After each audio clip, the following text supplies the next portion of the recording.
What happens when a prince leaves his crown behind to search for true love and finds it in the most unexpected place? This is the powerful conclusion to a story of love, sacrifice, and destiny, where hearts are tested, truth is revealed, and a kingdom chooses love over tradition. Before we dive in, don't forget to leave a comment, and subscribe to the channel for more unforgettable stories like this one. Your support keeps the tales alive. Let's begin. The golden gates of the palace creaked open, drawing the attention of every guard, servant, and noble nearby. Whispers filled the air as Prince Akin stepped through, taller, stronger, and dressed in royal robes once more. His skin bore the glow of travel, and though he moved with calm confidence, there was something different about him. Everyone wondered where he had been all this while. He did not smile or wave. His eyes searched for only one person, his father. Inside the palace, everything seemed the same, but Akin felt like a stranger. The silk rugs were too soft underfoot, the chandeliers too bright. His heart raced not from nerves, but from the weight of his time away. He walked through the long, familiar corridors, the guards bowing as he passed. Akin opened the king's chamber door and stepped inside. The room was quiet, the air filled with the scent of incense. King Adiwale lay on his bed, frail and still, while the queen sat by his side. When the queen saw Akin, tears filled her eyes. "You've come back," she whispered, embracing him. "I told you I would," he replied. She searched his eyes. "Did you find what you were looking for?" He nodded. "Yes, and more." The king stirred, opening his eyes. "My son." Akin knelt by his father's bed, taking his hand. The king's grip was weak but warm. "Did you find the one?" the king asked softly. Akin didn't speak at first. He just nodded, his eyes filled with quiet joy. "Good," the king whispered. "A king must love deeply before he can rule wisely." They sat in silence, the weight of their secret hanging in the room. Outside, the court waited for explanations, but inside, nothing needed to be said aloud. The queen and king knew, and that was enough. "You've grown," the queen said, brushing her son's shoulder. "You walk like a man who's carried something heavy." "I did," Akin replied, "but it shaped me." Akin stood tall, ready. The young man who had left in silence had returned with something no royal robe could give him: clarity, strength, and purpose. The king nodded slowly. "Then it's time." Akin took a deep breath. "Yes, it is." With the king's fragile hand resting against his chest, Akin knew he had returned not just to wear the crown, but to honor what it truly meant. In a quiet corner of the town, where the sun felt dimmer and the breeze carried more dust than hope, Adesua searched with desperate eyes. She moved from stall to stall, asking softly, always politely, even when her voice shook. "Have you seen him? The young man who worked at the pottery shop? Tall, quiet, kind eyes?" Most people just shook their heads. Some didn't know, others didn't care. But a few had answers, and those only deepened her sorrow. "They say he ran away," a woman muttered, barely looking up from the yam she was peeling. Adesua stood frozen. "Ran away?" The woman nodded, packed up and vanished, left everything, didn't even say goodbye to Baba Danjuma. "But why?" The woman shrugged. "Maybe he got tired, or maybe he was hiding something. You never really know people, do you?" Even Femi, Tunde's always talking, always laughing friend, was of no help. "I don't know where he is," Femi said, frowning. "One day he was here, the next gone. No note, no goodbye, not even a hint." Adesua's lips trembled. "Not even you?" Femi looked away. "Not even me." She walked away before her tears could fall. She didn't want the market to see how broken she felt. That evening, in the tiny room she shared with her mother, she sat by the window, hugging her knees to her chest. The moonlight crept in through cracked wooden slats, but it brought no peace. Her heart ached more than she thought it could. He was just a boy at first, quiet, hardworking, always watching from a distance. But then came the small moments. A shared smile by the well. The time he helped her pick up fallen mangoes without a word. The way he listened not just with ears, but with presence. She hadn't realized how much he meant to her. Until he was gone. She laid her head down and whispered, "Everyone I love leaves." Her voice cracked. "My father left. My brother left. And now, even him." She had always been strong. Always the one who didn't break. But this cut deep, like something was taken from her without warning. Her mother came in gently and sat beside her, rubbing her back the way she used to when Adesua was little. "Cry if you must," her mother said. "It's not weakness." The tears came then, soaking into her mother's wrapper. "I don't understand," she whispered. "He wasn't like the others." Her mother nodded. "Some people come into our lives quietly and leave just as quietly, but that doesn't mean they didn't care." Adesua looked up. "But he didn't even say goodbye."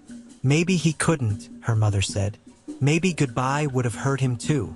Later, Adesua walked to her small table and pulled out a tiny clay pendant, rough, simple, made by Tunde one quiet afternoon. He hadn't given it to her himself. Femi had delivered it, laughing. "He's too shy to give it to you." She clutched it tightly. Her heart refused to believe he left without reason. Something in his eyes had always felt true. That night, she sat by the window until the moon floated high. Somewhere, she believed he was still walking, still breathing, still carrying that same quiet heart. Not goodbye, not yet, just a whisper to the wind, "Come back." Back in the room, Femi sat alone, staring at the mat where he and Tunde had once shared jokes and dreams. He picked up the small tin cup they used to drink Gary from and turned it slowly in his hand.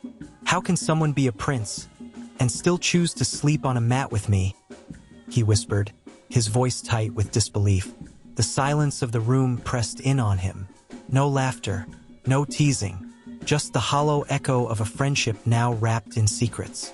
Earlier that day, Kunle, the royal attendant, had once pretended to be a trader, appeared outside Baba Danjuma's shop with a message. "Akin sent me," he said, looking around carefully. "He's asking one thing of you." Femi frowned. "He's not even calling himself Tunde anymore." Kunle's voice dropped to a whisper.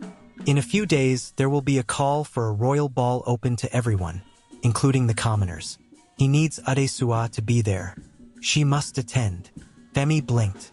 "The one where the prince is supposed to choose a bride?" "Yes, but she is in love with Tunde. Why would she want to attend the ball to be chosen as a bride?" "Just convince her to come," Kunle said firmly. "Make her believe she needs to be there. But you must not tell her who he really is." "Not yet." Femi had scoffed. "And how am I supposed to do that? She's heartbroken, and I can't even say why it matters." Kunle's face darkened with warning.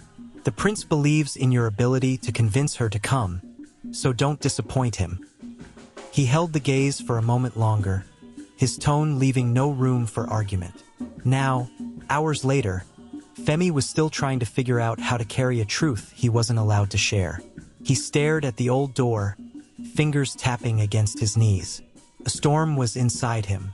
He wanted to run to Adesua, to throw the truth at her feet and say, "He didn't leave you. He loved you so much. He wanted you to choose him for who he really was." But all he could do was sit in silence. He rubbed his hands together and sighed deeply. "This is harder than hunger," he muttered. He looked again at the mat. "Fine, Tunde or Akin, or whatever your name is now. I'll try." He stood slowly, shoulders heavy, heart torn, because convincing someone to believe in magic without showing them the wand was the hardest kind of trick. A grand trumpet echoed across the kingdom, its sound rising over rooftops, farmlands, and dusty roads. "All are invited to a royal ball." The royal crier's voice boomed through the market square. "By order of His Royal Highness, Prince Akin, every maiden, rich or poor, noble or common, is welcome to attend." People paused mid-step, Market sellers lowered their baskets. Children stopped chasing goats. "A royal ball?" someone whispered. "But for us?" asked another, confused. "A ball for peasants?" said Lady Moreo, fanning herself aggressively.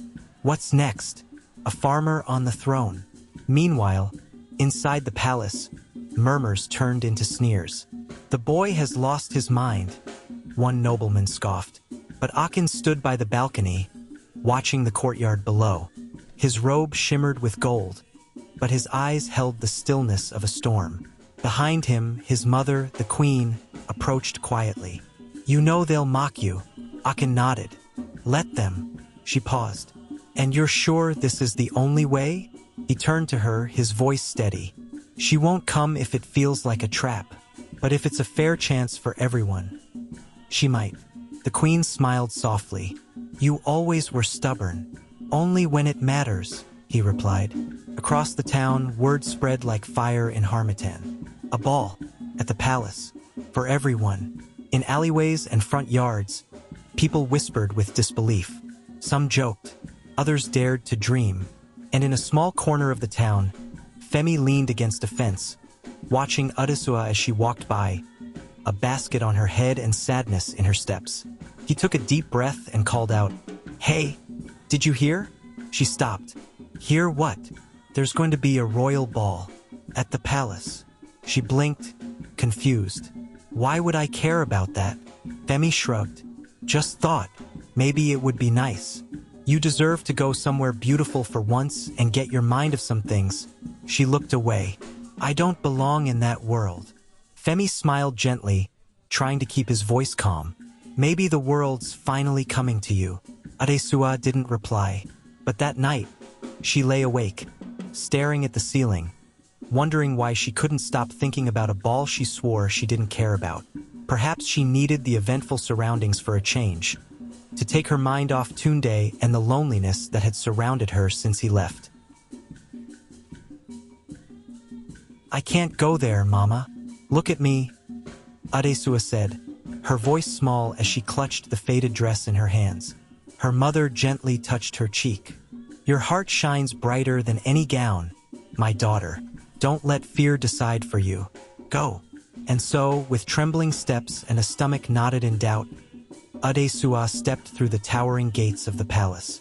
The courtyard was alive with light and color. Strings of lanterns danced in the evening breeze, casting a golden warmth over polished stone and perfumed air. Laughter rang out from well-dressed women and men whose robes swept the ground like waves of silk. The music, sweet and royal, floated above their heads like a crown no one could see. Adesua walked slowly, her hands tight at her sides. She stayed close to the edges, trying not to draw attention. Her dress, though clean, was thin and worn. The sleeves had been mended too many times to hide the stitches. She walked as if every gaze might crush her. Near the ballroom steps, noblewomen whispered behind jeweled fans, eyes darting her way. "Who invited her?" one murmured. "She must have followed the music by mistake," another chuckled. Adesua's chest tightened, and she turned slightly, hoping to slip away into the crowd. But before she could retreat, a sharp voice sliced through the air. "Well, look who came to play princess." Lady Moreo sneered, standing beneath a lantern shaped like a sunburst. Her robe shimmered, layered with imported silks, her necklace resting proudly on her chest like a badge of authority. Adesua stopped in her tracks. "Truly, I'm impressed," Lady Moreo said loudly, drawing the attention of nearby guests. "Though I must ask, did you come looking for the prince or your Potter boyfriend? Maybe he's under the table somewhere, shaping clay." A few nobles chuckled. Others just looked away, uncomfortable. Adesua felt her cheeks burn. Her voice caught in her throat, but she said nothing. She couldn't. She stared at the floor, wishing it would swallow her. "Next time," Lady Moreo added, flicking invisible dust from her robe, "try not to stain the palace tiles with your village dust." She turned, robes swishing as she walked away with two younger noblewomen in tow. Adesua stood there, frozen, her heart thudding painfully in her chest. She blinked fast, refusing to let tears fall. Not here, not now, not in front of them. Across the hall, Femi stood quietly near the musicians, half hidden behind a marble pillar. His eyes scanned the crowd, searching. "Where are you, Tunde?" He hadn't seen his friend since the secret was revealed. Femi had dressed in his best borrowed clothes and polished his shoes until his hands ached. But it wasn't about appearances. He wasn't here to dance. He was here because his friend had asked him to make sure she came. And she had. Femi's eyes found Adesua, standing alone by a column, her shoulders tense, her hands clenched. He had seen Lady Moreo's words cut into her like a blade. He wanted to run to her, to say something, anything, but he knew he couldn't. He looked away, exhaling slowly. "Tunde, wherever you are, you better come quick." Adesua took a shaky breath. The palace was beautiful, yes, but it wasn't kind. Not yet. It shimmered like a dream, but every corner felt cold. Every smile looked rehearsed. She could only take her mind off things by wondering where Tunde could be at this moment. Maybe he was gone. Maybe he had never meant to return. Still, her feet wouldn't move. A part of her still hoped. For what? She didn't know. The music hushed. Like a breeze retreating before a storm, sound faded from the palace hall. The flutes stilled, the drums silenced, and every laugh or whisper folded into a heavy hush. All eyes turned. From the top of the grand stairway, a figure stepped forward, tall, calm, draped in robes that shimmered like the dawn sky. Gold threads lined the rich blue fabric, and the royal crest, a lion standing beneath a tree, was stitched across his chest. He wore no crown, but he didn't need one. His presence alone demanded silence. Adesua froze. Her heart slammed against her ribs. The man descending the steps. She knew that walk, that quiet confidence, those eyes. "Tunde?" she breathed, so softly that even the air barely heard it. But it wasn't Tunde. Not anymore. It was Prince Akin. The room erupted into murmurs.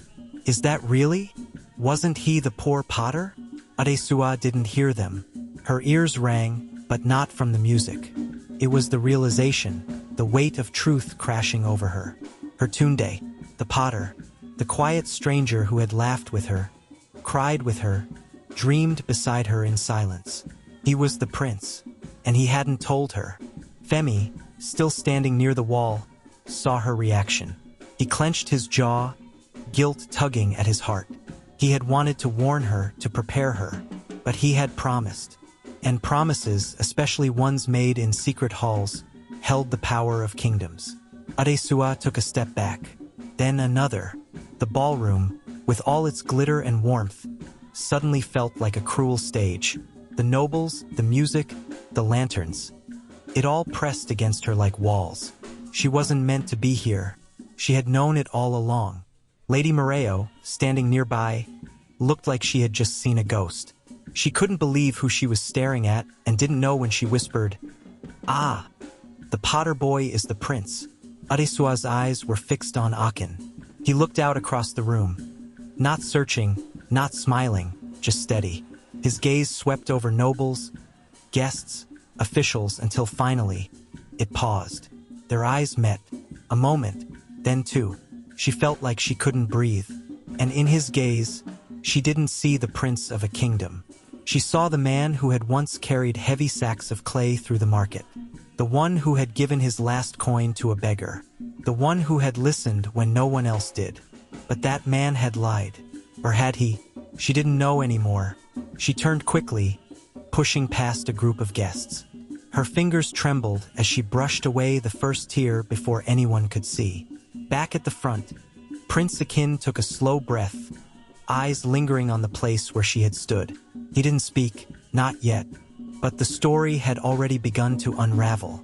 And tonight, before the stars faded, the truth would be laid bare before the world.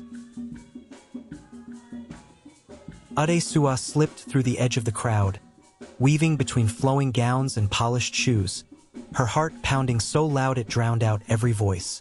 She needed air. She needed space. The walls of the palace felt too high, the room too grand, and her dress too small, too faded, too wrong. She reached a quiet corridor, away from the music and the whispers. She leaned against a marble column, steadying herself. Her breaths came fast, uneven. He lied to me, or no, he hid. He chose not to tell her. And yet, wasn't she the one who had told him that people like them didn't belong in places like this? Did he believe her? Did he keep the truth from her because he thought she'd walk away? A soft voice stirred behind her. Adesua. She turned sharply. It was Femi. He looked just as surprised to find her there. I was looking for you, he said. I thought you might. She blinked at him. You knew. Femi opened his mouth, then stopped. His shoulders sagged. Yes, he whispered. I did. Her eyes filled with fresh tears, this time from betrayal. You both. Why didn't anyone say anything? Because he needed you to see him, Femi said quietly. Not the title, not the crown, just him. Adesua looked away, the ache spreading. But now I look like a fool. No, Femi stepped closer. You look like someone he chose to open his heart to. That's not foolish. That's brave. She shook her head. No one else here looks like me. They shine. I just survive. And yet, Femi said, gesturing toward the ballroom. He looked past all of them and searched for you. Adesua closed her eyes, her thoughts swimming. Inside the hall, the trumpets sounded again. A new announcement. Applause followed. She didn't move. Do you want to go back in? Femi asked gently. She hesitated. I don't know. Femi nodded. I'll wait with you then. They stood together in silence. Back in the ballroom, Prince Akin stood before the guests, still without a crown, but every inch a king. He held a small scroll in his hand, but he did not read from it. Instead, he looked across the room once more, his voice clear. Tonight was meant to be about tradition, about formality, but some truths cannot wait for ceremony. He paused. Not long ago, I left this palace to walk the streets of my kingdom, not as a prince, but as a man. I wanted to know what love looked like when gold and guards were stripped away. Whispers rose. Kin raised a hand. I found it in a place most people here wouldn't look. I found it in someone who saw me, not my title. Somewhere down the hall, Adesua heard his voice, and her heart, still wounded, still unsure, stirred. The room had grown still, as if the walls themselves were listening. Prince Akin stood before the crowd, eyes steady, voice calm, yet rich with unspoken emotion. Around him, nobles shifted uncomfortably, unsure of where this was going. Some of the young ladies, adorned in the finest silks, their eyes glittering with hope, watched him with anticipation. But Akin looked past them all. He was searching again. Then, a quiet stir in the back of the hall. Adesua stepped into the light. Her dress still clung humbly to her frame. Her face, though tear-streaked, held a strength that made even the chandeliers seem to dim in comparison.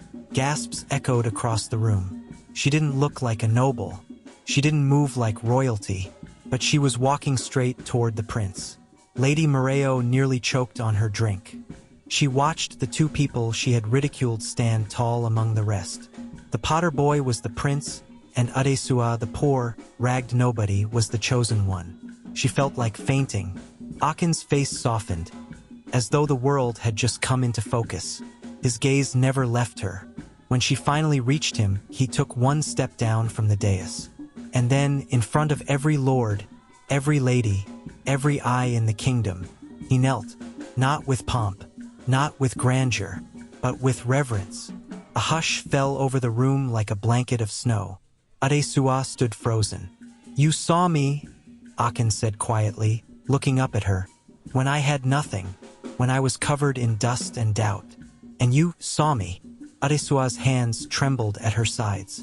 I pretended to be poor, he continued, his voice breaking just slightly, because I wanted truth, not flattery, not ambition, just someone real. He held up a small ring, simple gold, no gem. But what I found in you was far more than truth. I found home. I found peace. Adesua's lips parted, but no words came. Tears welled in her eyes, and this time, she didn't try to stop them. Whispers rippled through the crowd, confusion mingling with awe. Lady Moreo stood. "This is madness. You would throw away legacy for..." But before she could finish, Baba Danjuma's voice cut through the hall. "I was there when this young man swept clay and slept on bare floors. I saw the prince scrub pots, carry bags, help strangers. No title, no guards, just heart." All eyes turned to the old potter, his back still straight despite his age. "He earned his truth," Baba said. And so did she. The murmurs turned to applause. The nobles who had once laughed now watched with uncertain eyes. Some began to clap. Others, seeing their future king's unwavering gaze, followed. From his sick bed, King Adewale smiled faintly as the sound reached his chamber. Still kneeling, Prince Akin asked, "Adesua, will you build this future with me?" Her voice was barely a whisper. I don't know how to be a queen." "You already are," he said, rising gently, still holding her hand. "You've been one in spirit all along." Adesua looked around at the glittering walls, the watching faces, the world she never imagined for herself. Then she looked at him, and she nodded. Rumors of what happened at the royal ball spread like wildfire through the town. From the market stalls to the street corners, people whispered in awe. The potter was the prince, and Adesua is going to be queen. Some laughed in joy. Others shook their heads in disbelief. But one person who could not hide her shock was Lady Moreo. She sat in her home, eyes wide, lips pressed tight. The same Adesua she mocked, the same girl she called worthless, was now royalty. The memory of her harsh words stung her deeply. "I told her to look for her potter boyfriend," Lady Moreo muttered, rubbing her forehead. "And now, that potter is the prince." She couldn't sleep that night. Her pride had taken a deep wound. Regret filled her heart, but it was too late. She had mocked the future queen. Meanwhile, Femi walked proudly through the streets. For the first time, people looked at him differently. Some smiled and greeted him with respect. When he passed Jide, he didn't stop. He didn't need to. Jide looked up at him, eyes no longer full of pride, but quiet and unsure. He didn't say a word. Femi gave a small nod and kept walking. Felt good. He remembered how he and Tunde shared food, laughter, and struggles in that small room. Now the world knew who Tunde truly was. But to Femi, he would always be his friend first. And deep in his heart, he felt proud. Not because Tunde was a prince, but because even as a prince, he had chosen love, truth, and friendship above everything else. The throne room glowed with warmth, not just from the golden torches on the walls, but from the joy that filled every corner. King Adewale, though weak and resting on a grand chair draped in soft cloth, looked peaceful. His once stern eyes now shimmered with tears, tears of pride. Beside him, the queen held his hand, her smile tender and wide. She glanced at Akin, her only son, and then at the girl now kneeling in front of them. Adesua, not a noble, not a daughter of wealth, but a girl with fire in her heart and kindness in her soul. As the royal priest lifted the crown and gently placed it on Adesua's head, the hall fell silent. "Rise, Queen Adewale," he said, his voice ringing with ceremony and hope. Gasps echoed through the hall. Nobles who once mocked her now lowered their eyes. Even Jide, who had once sneered and bullied, bowed deeply. The room that once judged her now honored her. Adesua stood slowly, her hands trembling. The crown felt heavy not just in weight but in meaning. She turned slightly, facing Akin. "I never thought I'd see you again," she whispered, tears shining in her eyes. "When you disappeared, I thought I'd lost you forever." Akin stepped closer, gently holding her hand. "I had to find the one who would love me without knowing I was a prince. And I found you." Adesua blinked, her voice soft. "I'm just a girl from the pottery streets. I've never even stepped in a palace until now. I cried over you in silence. I thought I was forgotten." The queen stepped down from the dais, walking to them. She took Adesua's other hand. "My dear," the queen said warmly, "you may not come from royal blood, but your spirit is nobler than most I've met. You have reminded this kingdom what true grace looks like." Adesua's lips parted, but no words came. She turned to look at the crowd. Many faces still held shock, but others showed respect, some even admiration. The king lifted his voice, soft but steady. "This is the queen my son chose, and I see clearly now. She is exactly what this kingdom needs." Adesua bowed deeply to him. "Thank you, your majesty." The musicians began to play. Soft flutes and drums filled the air. Akin offered his arm to her. She took it, still in awe, still unsure if she was dreaming. But the crown on her head was real. The warmth in Akin's eyes was real. Together, they turned toward the balcony, stepping into the sunlight. Below, children waved palm leaves and townspeople shouted in joy. "Long live the queen!" they cheered.